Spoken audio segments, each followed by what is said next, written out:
The robot name is the Forklift robot. First of all, tell the parts names. Rectangular plate, square plate, high speed motors, high current motor, full brake, battery, cables, big wheels, axle locks, axle couples, high speed motors, U-beam, fillers, L channel, U channel,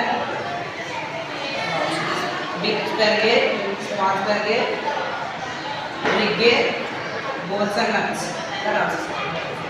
What is the forklift robot? A forklift robot is the power industrial truck uses the lift and move the material of the short distance. And also operations required for us checks proper loading, checking safely driving, and also secure packing.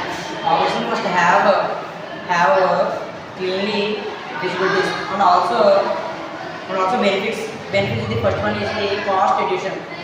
అంటే ఇప్పుడు మనం cost అంటే money save చేస్తాం. Money save అంటే ఇప్పుడు పర్టికులర్గా చెప్పాలంటే ఒక మెటీరియల్ అంటే ఏంటంటే ఒక వస్తువు అదొక బీవా అనుకుంటే ఒక బీవా మనం లిఫ్ట్ చేయాలంటే ఒక 6 మెంబర్స్ కావాలి సార్. దాంట్లో మళ్ళీ దాన్ని వేరే ప్లేస్ తీసుకెళ్ళాలంటే ఒక వెహికల్ కూడా కావాలి సార్. దానికి మనకి మనీ వేస్ట్ అవుతుంది, మనీ అవుతుంది సార్. కానీ మా ప్రోడక్ట్ చూసుకుంటే దానికి అన్నీ లిఫ్ట్ చేసుకుని మనకి ఎక్కడ కావాలో అక్కడ తీసుకెళ్ళి అక్కడ అటాచ్ చేసుకోవచ్చు సార్. మన మనీ కూడా చాలా తక్కువ అవుతుంది సార్. తర్వాత ఇంపార్టెంట్ సేఫ్టీ అంటే మనం ఏ పని చేసుకుని చిన్న దెబ్బలో పెద్దగా తగ్గుతుంది సార్. దాని ఎగ్జాంపుల్ కానీ ఇప్పుడు పెద్ద పెద్ద బిల్డింగ్స్కి పెయింటింగ్ చేయాలంటే ఇద్దరు వ్యక్తులు సహాయం అవుతారు సార్. ఏ చిన్న తప్పు చేసినా అంటే ఒక తోడు పట్టిన ఒకరేమో ఆ తోడుకున్న తప్ప కూర్చొని పెయింటింగ్ వేస్తారు సార్. ఏ చిన్న తప్పు జరిగినా తన కనుకొనిపోయి తన కాలు కానీ చేయగానే వెళ్ళిపోతుంది సార్. దానివల్ల తనకి ఇన్కమ్ కూడా అయిపోతుంది. కానీ మనం చూసుకుంటే సేఫ్గా బైక్ అని మొత్తం పని మొత్తం ఆపేసి చేసేసి దాని తర్వాత సేఫ్గా నించేది సార్. ఇంకా మెయిన్ యూజర్స్ గురించి రోబోట్ యూజ్ గురించి అప్పటి గురించి బాగా చెప్పేసి What is the main uses of robot? Robot help humans automatically control and reprogram physical missions and designated to perform a action and automatically. Applications of robot. Manufacturing అంటే పెద్ద పెద్ద ఫ్యాక్టరీలో ఎలాగ బట్టలు ఇలాంటి పెద్ద పెద్ద బండిల్స్ అన్నింటినీ ఇది ఒకసారి ఎక్కువ తీసుకుని వెళ్ళగలదు. దానివల్ల సహాయపడుతుంది సార్. తర్వాత హెల్త్ కేర్ అంటే హాస్పిటల్స్ అలాగా సిలిండర్స్ ఇంకా ఆక్సిజన్ మాస్కులు మిషన్స్ ఇవన్నింటినీ తీసుకెళ్ళడానికి ఇది ఉపయోగపడుతుంది సార్. కొంచెం వాళ్ళు బరువు. తర్వాత అగ్రికల్చర్ అంటే వ్యవసాయంలో పనిచేయడానికి ఉపయోగపడుతుంది సార్. అంటే వరి పంటలు ఇలాంటి పెద్ద పెద్ద బండ్లు ఉంటాయి సార్.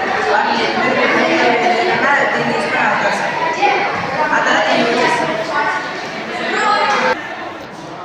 యూజెస్ ఏంటంటే హెవీ థింగ్స్ అంటే పెద్ద పెద్ద బరువులు ఉన్నాయి పైకి మోసుకుని వెళ్ళాలి కదా సార్. మంచిగా వాటిని ఇదే లిఫ్ట్ చేసి పైకి తీసుకెళ్ళాలి సార్. ఆ తర్వాత helping building construction sir. Building construction చేసేటప్పుడు ఇది సిమెంట్ ఇసుక ఇలాంటి బస్తాలన్నింటినీ తీసుకెళ్ళాలి సార్. తర్వాత యూజువలీ రిపేరింగ్ ఆల్ బిల్డింగ్స్ అంటే సిటీలో పెద్ద పెద్ద బిల్డింగ్స్ వాటిని పెయింటింగ్ అలా వేస్తే దీన్ని యూజ్ చేసుకోవచ్చు సార్. రైట్ సైడ్ ఉన్న ప్యాచ్ వర్క్స్ కదా దీనివల్ల ఇక్కడ ఇండియా ఆంధ్రప్రదేశ్ మన అప్డేట్ అవుతుంది సార్. అలాగే మన స్కూల్లో ఇలా చేసేసారి ఈ మిషన్ తీసుకొచ్చి దీనివల్ల 10 మంది చేస్తే పనులు అప్పుడప్పుడు అయిపోతుంది సార్. అలా ఆన్ చేసుకుందాం సార్.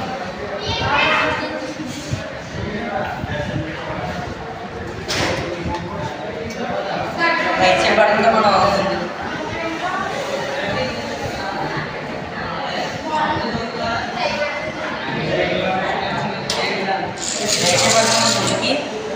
బ్యాక్ సైడ్కి తీసుకురావాలి సార్. 360 డిగ్రీస్ కూడా రొటేట్ అవ్వచ్చు సార్. తర్వాత రైట్ సైడ్ పడుతుందో మనకి మెటీరియల్ కిందకి పైకి కూడా తీసుకెళ్ళచ్చు సార్. ఎటువంటి నష్టం ఉండదు సార్.